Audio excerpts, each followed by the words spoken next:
think the mixtape or radical ethical spirituality that's tethered could also be a rule of life. This maybe telling the story behind it will help. Personally, feeling like we said, like I was too black for white Jesus and then too queer for the black church. I did not have spaces where I could show up and be 100% me. Every space that was spiritual asked me to show up in fractions, but then that was juxtaposed with Jesus saying God wants all of me. They're like, so either I worship a God that wants me in fractions, or I believe Jesus who says that there's a God who wants me in all my fullness.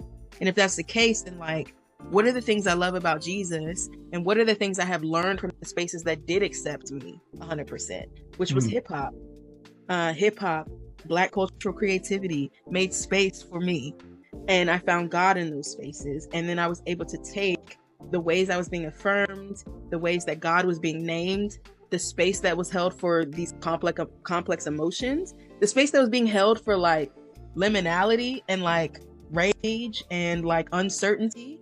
I found all of that and God in hip hop and creativity. Didn't really find that in the church, right? There was definitely a, you needed to believe certain things to belong. And so what I did is I tried to belong. I castrated everything I could think of about myself and was so miserable.